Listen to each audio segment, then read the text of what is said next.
there in humanity, which is much needed.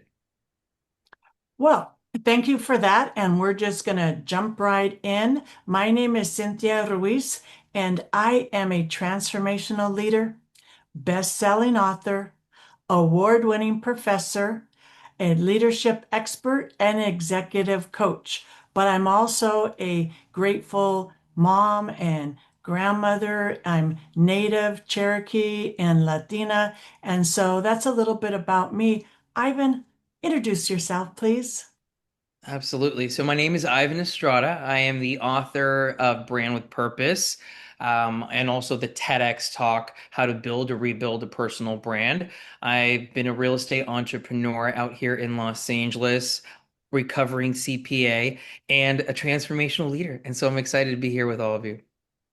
Yeah, and when you say you're in real estate, people, this guy is like at the top of his game. And that's why I'm so proud of you, as a young Latino male that has just risen to the top of your industry. And that's why I'm so excited to partner with you today. Thank you. So I start everything I do with gratitude. So first of all, I just want to say I'm grateful for you that took the time to show up with us today live, but I'm also grateful for the people that are going to be watching the recording. So thank you. So the first question is why? Why are we doing this? Well, as transformational leaders, it's really important for us to help you live your best life ever. And as Ivan said, we're coming up on Valentine's Day. And so a lot of people are getting a little overwhelmed. We believe in love, and we believe that everybody has the right to love whoever they choose. So love is a very important thing. But I honestly believe that all love starts with self-love. If you don't love yourself and you're not happy with yourself, it's truly challenging to love other people. What do you think about that, Ivan? I mean, 100%. I mean, we're talking about love and purpose. And I think that in order to really figure out what your purpose is, and in order to, be in a relationship with other people, I hear that all the time. I can't find my true love. I think it really starts with oneself. Like, I know both you and I have been through the journey of loving yourself, right? With so much stuff that happens as a kid and traumas and challenges and we kind of forget who we are. And it's through this journey that then things happen. Things happen for us and we have to really through life accept ourselves and love ourselves. And I think it's once you actually really, really love yourself to the core then the world really opens up. It's like it kind of feels like a TV that was in black and white, and all of a sudden it's in 4K, right? HD, you can really see what was out there, the opportunities, the people that are there for you, the people that love you, and then in that turn, then find true love with yourself, with others, with family, with friends, and then allow yourself to then find your purpose. Well, you can see by our backgrounds, we live in color, We right? definitely do. So, what I'm going to start off by sharing is 5 steps that you can use in your life to truly love yourself. Because a lot of people, I talk about self-love all the time, and people ask me, "Well, Cynthia, how do I love myself?" Yeah, I think I love myself, but what's the process? What steps do I need to go through? So, I'm going to share 5 steps for loving yourself. And then Ivan is going to take it away and talk about 5 steps for finding your purpose. So let's start off with love. I mean, because love is so important. So, step number one. Step number one in loving yourself, and this is a big one. Are you ready for this? Forgive yourself. Let me say that again. Forgive yourself. Forgiving yourself, forgiveness in general is a very powerful tool. And many of us use that tool to forgive others. But very few people use forgiveness to forgive themselves. We are human, we're all human. And as a result, part of being human is making mistakes. So when you make your mistakes, don't hold on to those mistakes. Don't beat yourself up. Everybody makes mistakes. Learn from those mistakes and let them go. So, number one step is to self love, is self forgiveness. What do you think about that, Ivan? Oh, 100%, Cynthia. I mean, I think, it's so difficult, especially living in a world where you feel like you have to be perfect, right? We go on social media and we compare ourselves to other people's vacations, the cars they drive, where they live, the people that they're dating, right? And we kind of we run this world of in life of comparison, right? And sometimes I think what we do, we give ourselves such a hard time, right? And we always want to be perfect. And I think I realize that in order to be perfect, you have to be okay being imperfect, right? There is no perfect. And that comes with, yes, forgiveness of yourself, of the things that you weren't really proud about, the things that you are proud about. Like it comes with, it's all over the gamut. And I think in order to really love yourself, just like you said, Cynthia, is step one is forgiving yourself. I think that's the most important part of the five steps. Well, and that's why I put it number one. And I don't compare myself to others, but I follow you on social media and you have had some nice vacations. I have. I know you That's just got true. back from Mexico. It I was like so did. amazing. But I hate it on you because you know what? For my friends, because I love myself, I'm happy for you. I was so happy that you had this beautiful, beautiful vacation. And you know what? You deserve it. Thank you. So, step number two, practice kindness with yourself. Because many times we beat up on ourselves. We live in our head, and our head, ourselves, we're our worst enemy because we have negative talk. You're not good enough. You don't deserve this. You're not worthy. We play that recording in our mind that really, we beat ourselves up. Or, how many times, like I'm guilty of this on social media. I put something out and I get 10 positive comments, but I get that one negative comment. And where does my head go? On that negative. And then I start focusing, oh my God, negative, negative, negative. I'm like, wait a minute, let me step back. What about the 10 positive? So my point is, a lot of negativity can live in our head. And guess what? It's just that it only lives in your head. It doesn't live anywhere else. So it's so important to be kind to yourself. Make sure that your self-talk or what's going on in your mind and your head is positive. What do you think? Oh, absolutely. I mean, I think if we were to really run a transcription machine on our minds, the things that we tell ourselves, right, that we wouldn't tell the people that we love the most, right? And we say the most nastiest things to ourselves sometimes, right? And I think that, and I'll throw in a little tip. It's like you kind of have like the angel and the demon, right? Kind of Right? like bad talking you, or you have like the angel like lifting you up. And what I've realized is, a lot of that comes from childhood, comes from the playground, comes from sometimes even the people that love us the most, like our family and our parents, right? And so listening to motivational talks in the morning, things that really brighten you up and raise your frequency, that really gives my little angel more power and more strength. And so it kind of the little devil never goes away, but it allows that little noise, it starts getting smaller and smaller and smaller. And then you have this angel who's like rooting for you and saying, "You're awesome. You're the best. You've got this." Right. And it's all about, kindness to yourself. So I think it's an incredibly valuable step in self-love. So thank you for that because that leads to me to what I wanted to recommend to everybody is use positive affirmations. All that negativity in your mind, that self-talk getting into your head, what we need to do is reprogram the brain.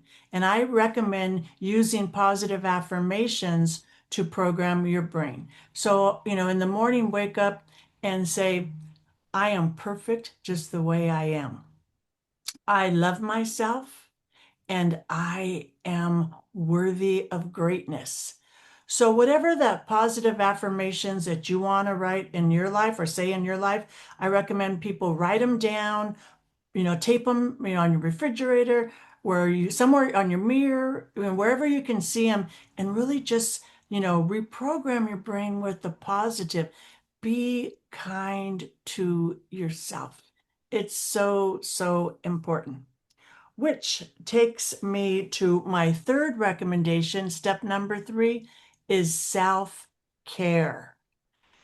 Let me just say self-care is not selfish, because a lot of people think, oh, if I take care of myself, it's selfish. And self-care, really, I look at it holistically: mind, body, spirit. What am I doing for my mind? How am I feeling my mind? What am I doing for my body? And what am I doing for my spirit? My analogy I always like to use is when you're traveling on a plane and they're giving you the, safety briefing, and if an emergency happens and the oxygen mask comes down, even though you're traveling with a small kid or an elderly or whoever, put the mask on yourself first. And so it's a reminder to all of us is that we have to practice self-care, take care of ourselves, or we're not going to be good for anyone else. Ivan? Oh, absolutely. I mean, I just did a little self-care myself by going to Mexico and just recharging. And the thing with self-care, it comes in different ways, right? To different people. To some might be getting a mani-pedi, right? To others might be, right, 20-minute meditation. To others, actually, self-care can come in actually really just texting someone you love and care about and just letting them know how much you care about them. It all comes in different ways for different people. And just like what you said, Cynthia, like you really need to take care of yourself in order to take care of those other people around you. But again, we're talking about self-love in order to take care of yourself, like, and that comes from not just the things that you can do, but the things that you could probably not do. Like, for example, maybe not getting caught up in the media, in the news, right?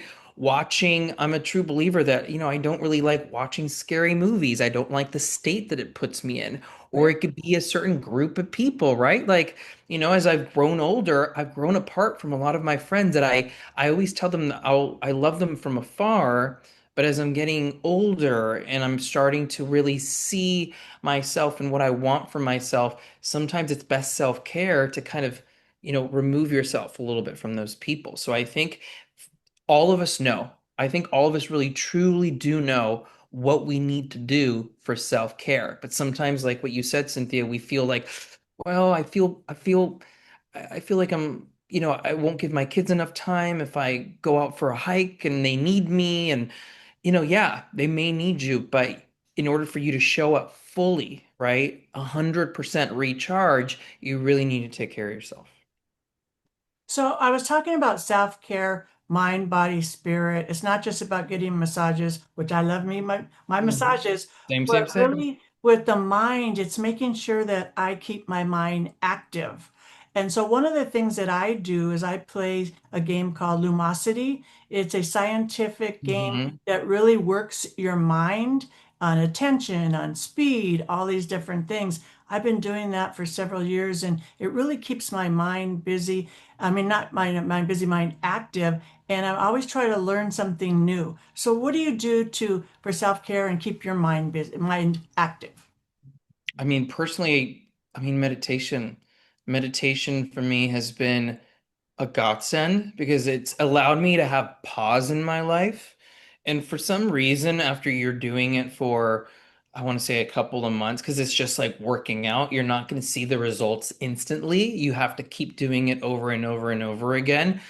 It brings in gratitude. It literally will focus your brain on the things, because sometimes we focus on the things that are not going well, the things that we don't like about what's going on outside, externally, and internally. And this allows you to kind of focus on the stuff that is going well, the gratitude, things that, there's moments of after a meditation where I'm just grateful that I have my two hands, right? That I have my 2 feet. There's other people that don't have that privilege. And so it allows me to really be grateful for the moment, for my health, for my family, for my friends.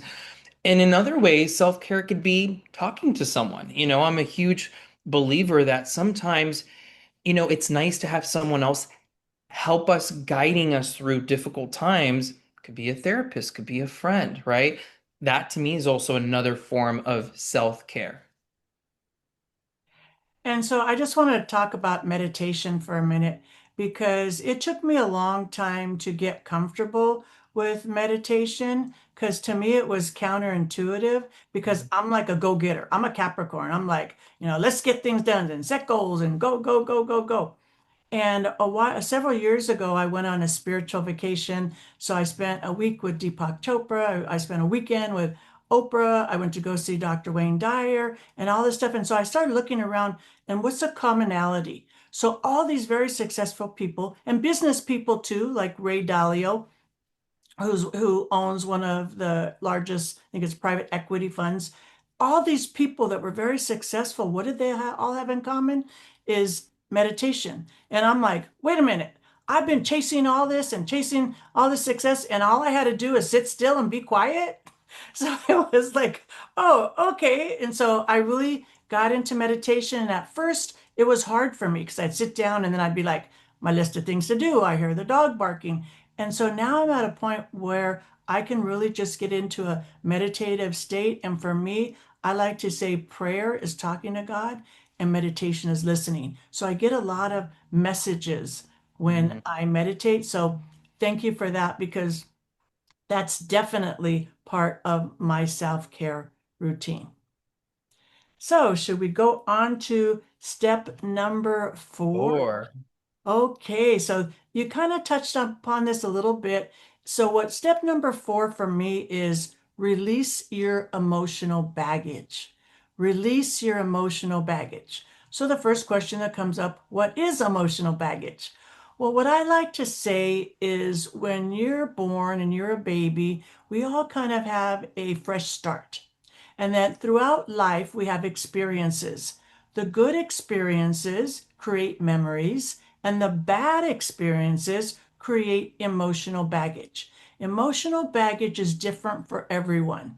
So, based on the trauma or the negative experience we have, we keep emotions in our body. They could be anger, resentment, guilt, shame, fear, insecurity, all this stuff. Everybody has emotional baggage. I don't care how much money you have, I don't care who you are, we all have this stuff. So it's about getting rid of your emotional baggage, releasing it. And I'm glad that you brought up going to therapy. Some people can release their emotional baggage by talking to somebody through therapy, friends. I have a brother, he works a 12-step program. So as a part of the 12 steps, he releases. So it's really, if you're carrying this heavy emotional baggage around, and some people's emotional baggage is heavier than others, it really weighs you down and affects your life in different ways. So once you release that emotional baggage, you feel lighter and feel healthier. What do you think? oh, 100%. I mean, we talked about therapy being one form of releasing emotional baggage. I think there are different techniques that you can do and practice that, you can either do on your own or with the help of somebody else. And it's important because I think that emotional baggage, it weighs on you, right? They say like through time, it's like little grains of sand. And as you go through time, you're like, well, no big deal, no big deal. You keep trudging along through life, and slowly those little grains of sand then turn into a pile and then a bigger pile. And then you're carrying out all this weight everywhere you go. And believe it or not, like that weight, that energy, people can feel that. Like people can feel that you have emotional baggage. not just with what you say, but how you present yourself. Like, people talk about auras and all these other things, which I definitely believe are true. But when you are able to be honest with yourself and release that, I think it gives you that sense of like, that feeling of like, oh my God, like I can't believe I've been carrying that for that long. And you're able to really show up. And we haven't used this word today, but authentically, right? Mm. Because when you have emotional baggage, it's really difficult to show up authentically, right? Because it's just like you're too worried and about holding all of this stuff that you can't really present your true authentic self to the people in your life. So people ask me, well, how do you release the emotional baggage? So there's a lot of different ways in addition to therapy. But if you don't have the luxury for whatever reason of going to therapy, what I recommend to people is journal. Write all this Mhm. down because the emotional baggage is usually or most times connected to an experience. So Mhm. write all these, journal all these experiences that you have because the emotions get stuck in your body, right? So we got to release them, write it down. And then once you write it all down and get it out, maybe have a good cry, then what you could do is take the paper and you can burn it, you could bury it, you could put it through the shredder, you could tear it up, but it's that physical act of getting rid of it to help you release that emotional baggage. Have you ever done any of that? Yeah, we actually did it together, Cynthia. Do you remember at Full moon one of our ceremonies. ceremonies, I wrote down all the stuff I wanted to just let go of, and we did the most incredible ceremony where all you could feel was love. All these people were there cheering you on, like, just really showing up for one another. And these are people that I had just met. And we wrote down all the things that we wanted to let go of, and then we burned it. Yeah. And there was this sense, the symbolism behind that. Like it was letting go is was becoming lighter. Like I felt lighter when I walked away. And it was very just it's very difficult to explain in words because it's a feeling. It's a feeling that you get after you release that emotional baggage. Well, thank you for bringing up ceremony because we do a lot of release work in ceremony. And I like to tell people we release by using one of the four elements. Earth, so you can bury it, air, it's kind of difficult to work with air, fire, and water. So I love to use fire to release because you literally see it go up in smoke, which is very powerful. Or if you use water, make sure it's running water, a stream, the ocean. But yeah, those are all great ways to release that emotional baggage. But again, be kind to yourself because everybody has emotional baggage. So don't feel like guilty for anything or ashamed of it. It's because we all have it. It's the smart people that get rid of it so they live their authentic life. Hmm. So, step number 5 is a very, very important step. It's connect with others. Connect with others. We're humans, and humans, they thrive human connection. Now, it doesn't mean that you have to have lots and lots and lots of friends. As long as you have at least one good one, it could be a friend, it could be a family member, it could be your partner, but we need that human connection. Harvard University did the longest study on happiness. It was over 75 years. And at the conclusion of 75 years, what they said, and there's a TED Talk on this, if anybody's interested, you can see the TED Talk on happiness in Harvard. What it concluded is that it doesn't matter how much money you have, it doesn't matter the prestige, your titles, all that. At the end of the day, the number one thing for happiness is your quality of relationships. Quality of relationships. So if you are alone and you're feeling sorry for yourself and you're down because everybody gets down, don't isolate or isolate. If you're going to isolate and process, that's okay, but always come back to connection. Find your community. I'm so grateful I have a sisterhood, but I also have a circle of friends that are my support, and it's reciprocal. I support them. And having that human connection is so important, especially in this day and age with technology. A lot of the young people get isolated and they, stop communicating with people. They only, they think AI is their friend. Well, the AI is useful, but it doesn't substitute the, connection with either a human or a pet, an animal. So connection is important. So if you go through those steps, I feel that you will really begin to love yourself and really understand yourself.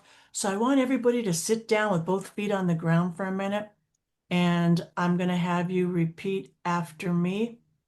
So put your right hand on your heart, the other hand over, and say, I love me. Of me. I am I'm loved. loved. Love is all there is. Love is all there is. So I wish you peace Hmm. and blessings on your journey to find self-love. And now I'm going to turn it over to Ivan to talk about your purpose. Take it away, Ivan. Awesome. Thank you, Cynthia. So, God, purpose, right? I mean, for a while it was like a buzzword. Everyone's trying to figure out what their purpose is in life.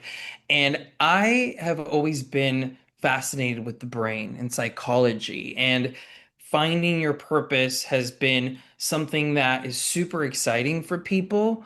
But for others who feel like they're confused, they don't know what their purpose is, could be something incredibly frightening. And so, and I'll give you a little bit of backstory on my life. I'm originally a singer. I'm an entertainer. I love to sing. I still love to sing now. And I got a record deal when I was a kid. And I thought, this is my purpose. I'm here to be on stage and to sing, and I'm going to be all over the world.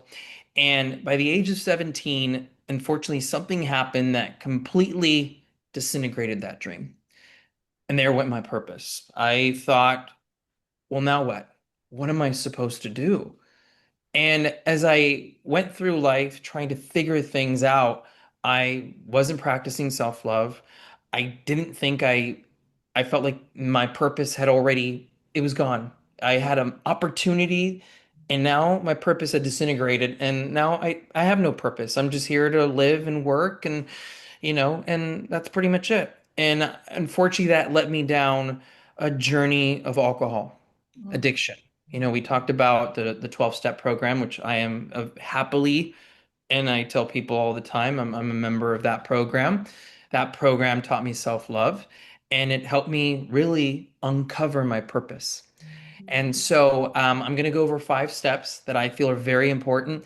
I mean, we can literally talk about this. I can talk about this for hours because, we're just going to kind of touch on the surface of those 5 steps. But as you cover those 5 steps and you continue to evolve through life, then there's more, right? It's like an onion. Once you kind of unwrap that onion, then there's a little bit more, and then you discover something else, and then you keep unwrapping, and that's the beautiful part of life, right? That's like you're constantly unwrapping these gifts that will lead you towards finding your purpose. So I'm going to start with step number one, which is getting honest with yourself. For me, I think that was the hardest part, right? Getting honest with who I was and what I wanted, because for the longest time, I didn't love myself. I didn't want to be Latino. I'm also part of the LGBT community. I didn't want to be part of that community either because of what I was taught, because of what I was taught at home, what the media was telling me. And so for the longest time, for me to be able to be honest with myself wasn't even an option. And it was a difficult challenge. I mean, I literally had to kind of look inward to figure out, like, what does Ivan want, right? Because some of us, I think we know what our purpose is, but we're too afraid to put it out into the universe because we think we're not worthy, because we think it's not possible, because we think, well, it's easy for that person, but not for me. right? And so I think it's really important to be honest with yourself. And I think this comes through meditation, being with oneself and asking yourself, and I think sometimes we don't do this is what do I want? Right? Because I think the universe is listening. And sometimes we have to be a little bit selfish and ask, what do I want? Right? And so, Cynthia, I wanted to kind of get a little bit of your perspective about, you know, getting honest with yourself on that journey of finding your purpose. I think honesty is tough, right? Because you're vulnerable. And so Hmm. a lot of times people lie to other people, but they also lie to themselves. And really, when you're truly honest and vulnerable, I feel like that's where the magic is. For me, I actually turned my purpose into a mission statement. So my mission statement in life is to be a beneficial presence on this planet. So I know that that's what my purpose is. But it took me many, many years to get there, through trials and tribulations. But, it's honesty is tough because it goes along hand in hand with vulnerability, and vulnerability is tough. And Cynthia, something that you said that I loved was it took years.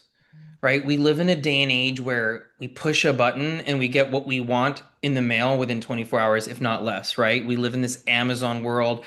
We want things now, like gratification now, instant gratification, where sometimes purpose, I tell people, sometimes it's not up to you to find it. You have to allow it to find you. And Mm, there's moments in your life, and I love this saying is that the train always makes another stop, right? Like your purpose may have shown up for you at a certain time in your life, but the train will always make another stop, right? You just have to be present enough to be there and to actually see it and take the signs.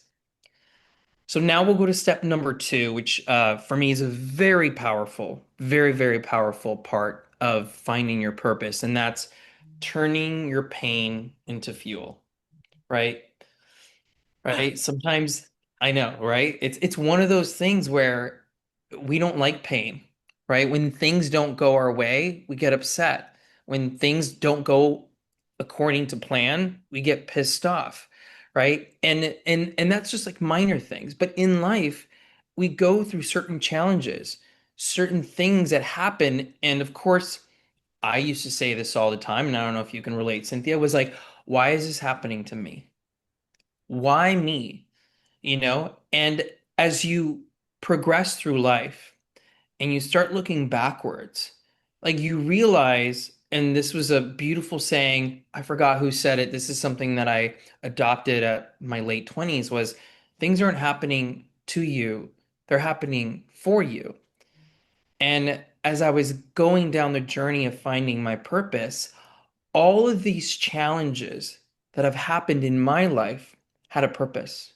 They were making me stronger, both mentally, physically, emotionally. And so, if you have gone through hard times, I feel like when you're going through hard times, the universe is speaking to you. It's speaking. And sometimes we don't want to listen, right? Like we don't. We're like, no, no, no, I don't want to go through that uncomfortable situation. I don't want to go through this feeling because it doesn't feel good. You know? When I had those feelings, guess what I did? I drank, right? And it wasn't until I stopped drinking that I was allowed myself to grow. And so think of those things in your life, those challenges. Like what I would do is I would write them down on a piece of paper. What are the challenges that you have faced in your life? But what has been the gift at the end of that challenge? Right? We talked about both emotionally, spiritually, at times physically, right? And those little hints, all those little things are the building blocks to your purpose. So, what do you think about that, Cynthia? Oh, I think you're spot on. For my life, a lot of my pain happened pretty early in life. So I did use that pain to fuel myself. I made sure that I healed from that trauma, but then it became like my passion. I want to help others heal from what I went through because one of them was sexual trauma, right? And many people, men and women, have gone through sexual trauma. So that was like the one of my books was written about healing from sexual trauma. So I used it as fuel to find passion and purpose. So I think you're 100% spot on. But, looking back, it for me, a lot of it happened early. So I was able to, heal and really fuel a lot of the things that I do today. But, nobody wants to go through pain, but our challenges. But I always say, don't waste a good challenge because there's always a lesson.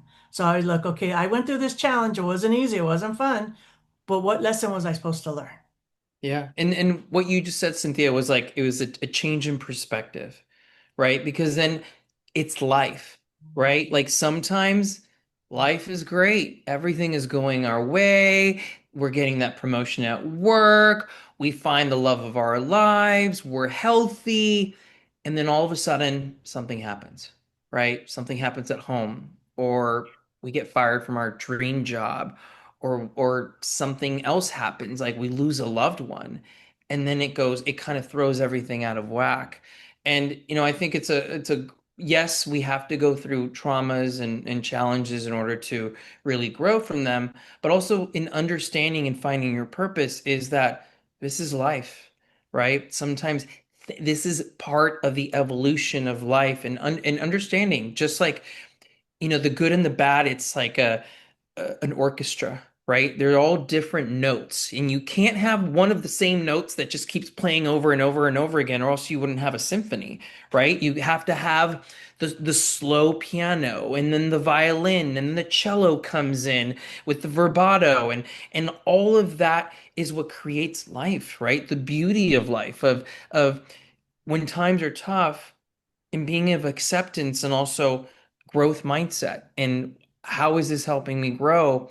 And when things are great, being in gratitude. When things are great for me and everything is going my way, I just honestly, every single day through my meditations, I thank the universe. Thank you. Thank you. And I keep those feelings tight because I know, hey, life is ever changing. And when things are not going my way or as planned, or things that are making me feel uncomfortable, I go back to that feeling of gratitude. Mm. So, number three, is identifying your natural advantages. Mm. So, I realized through life and through some of my I guess challenges or whatnot was being in music. I used to be a super shy kid, believe it or not, very, very shy. I know, right? What? I know, right?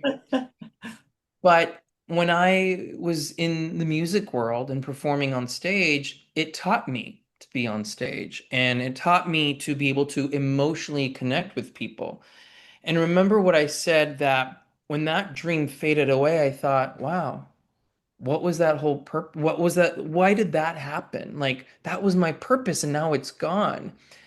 And of course, now 20 years later, as I'm doing public speaking to hundreds or thousands of people wherever it may be, it was in that moment that it taught me to identify my natural advantage, because that was my natural advantage, speaking and connecting with people. I did it through music, and now I do it through words, through motivational talks, through transformational speaking.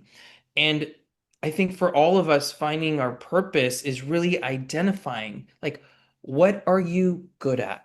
What is the thing that you love doing, that if, money aside, let's say you won the lottery tomorrow, you have all the money you want in the bank account, what would you be doing? Where would you be spending your time? Like, how would you be giving back? And I think it's really important to really identify those things, right? And with natural advantages, I feel like God, the universe, whatever you want to call it, whatever your belief system is, it gives it to us. We have these natural advantages.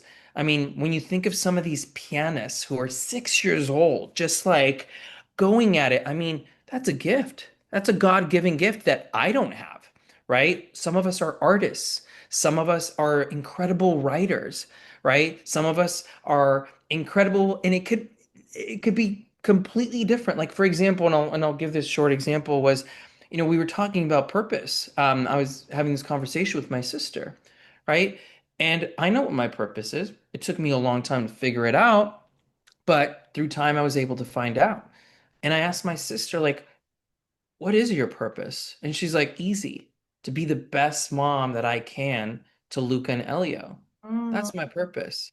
So sometimes it doesn't have to be, creating the next, you know, AI app or doing huge things and speaking at audiences. And sometimes we think our purpose is so grandiose when sometimes it could just be being the best mom, and I thought that was so beautiful because, you know, I think it grounded me because sometimes, well, our purpose, it's such a big word. It has to be a big thing. I need to make a huge impact, right? Where she's making a huge impact to her two beautiful children, who are then going to make a huge impact to a bunch of other humans down the road. And so I think that's so beautiful, when you think about it. So Cynthia, what do you think about when you think about like your natural advantage and it being part of the journey to finding your purpose? Well, I think one of my natural advantages is having a kind heart and wanting to help others. And so every day when I wake up in the morning, I say, God, Creator, how can I be of service today? I never know what that's going to look like. Hmm. And, the right people show up that need help. I do a lot of mentoring, a lot of giving back. And so that brings me joy. When I help others find their way, whatever that looks like, then that brings me joy because I know that I've made a positive difference in their life. And I think the older I get, I feel like that need is there even more. And I'm at the point now that I want to plant seeds for future generations. Because as a Cherokee, we Cherokee leaders, when they make decisions, consider 7 generations in the past, which are ancestors. They remember 7 generations in the past and consider 7 generations in the future. So it's like right now, I know there's a lot of turmoil in this world, but how can I plant the seeds of love? How can I plant the seeds of compassion? How can I plant the seeds of people caring about Mother Earth and the environment? So for me, I have always kind of known my purpose. That's why I have a master's degree in counseling, and I've always worked with people, and that's what brings me joy. And that takes us into step number 4. I mean, you talked about your masters, right? And literally, my number 4 is committing to mastery, right? Like really honing in on, once you kind of like, for you, it's helping others, Cynthia. And I see how many people you've helped with your talks, with your webinars, with your articles that you write. I mean, it's not something that you just casually do. You have committed yourself to being a master through education, through experience. I mean, there's so many different avenues and verticals that you are using to touch as many people as possible, right? You're not being casual about it. You're being masterful about it.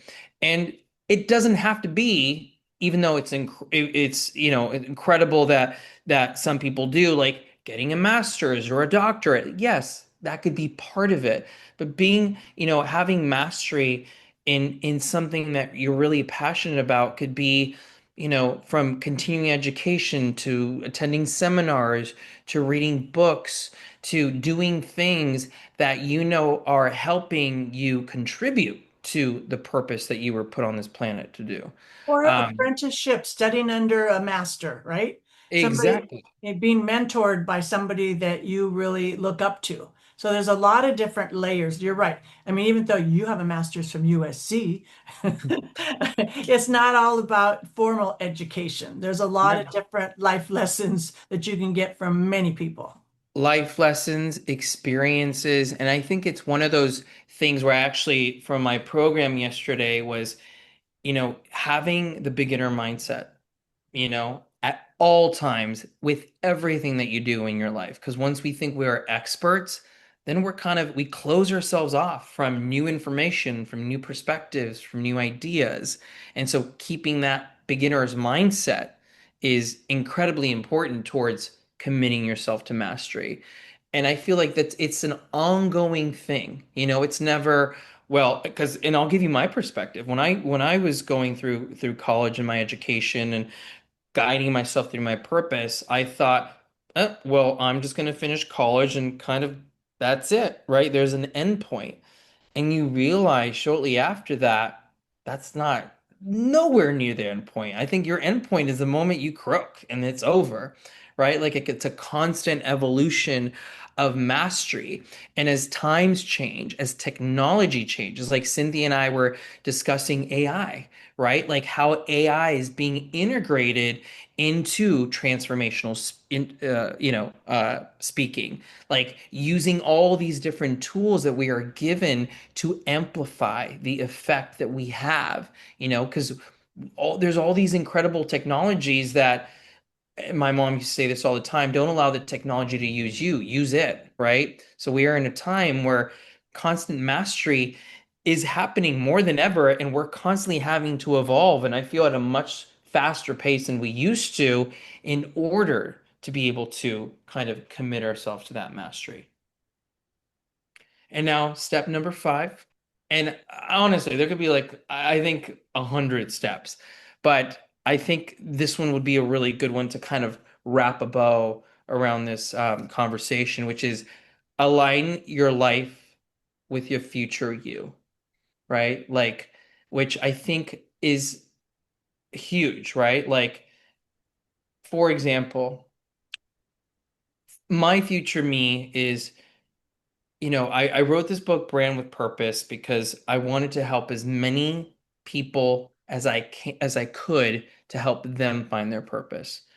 And in order to align myself to that, I have committed myself to writing my book, Brand with Purpose, to giving out webinars, to having one-on-one conversations at, seminars that I speak at with people who I can generally touch with my message. And so everything that I do now, and when you're doing something for yourself and finding your purpose, is really aligning yourself. Like, who do you want to be a year down the road, right? And what are the things that we need to do now in order to align ourselves to that individual of the future? There's one of my meditation coaches used to tell me, you have to always think ahead. Like if the future you is to be, for example, you want to be the best transformational speaker on the planet. Okay, how does that transformational speaker think? How does that transformational speaker talk? How does he or she hold herself?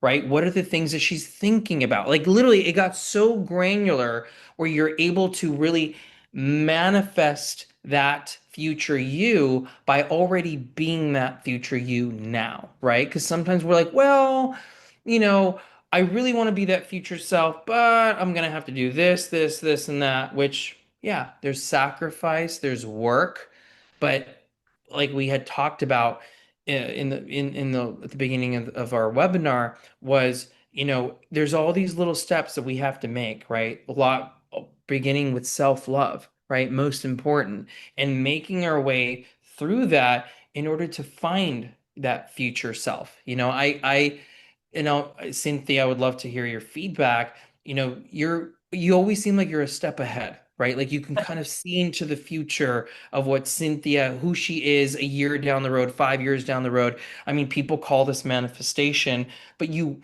kind of walk the walk and talk the talk as your future self.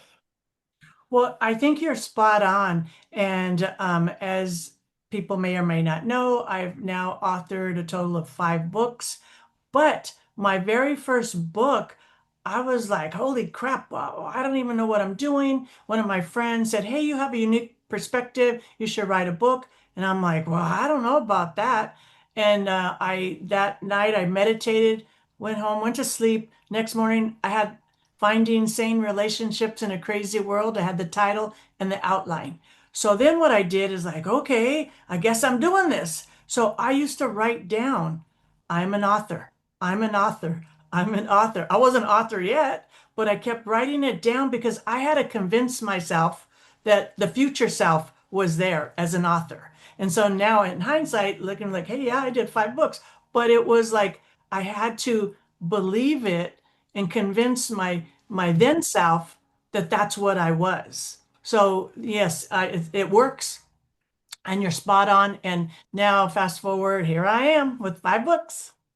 And maybe 6 or 7. I mean, knowing you, I mean, there's still probably other books that are down the pipeline for you.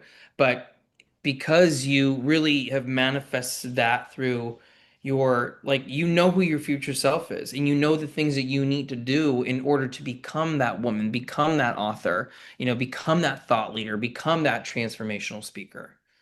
Okay, so I won't give up on writing more books if you don't give up on your singing. Even if you're just Oh. singing for friends, you have such a beautiful, beautiful voice. So never stop that passion. I don't know what that looks like, or if it's just for fun, whatever it is, I know that that's in you to sing.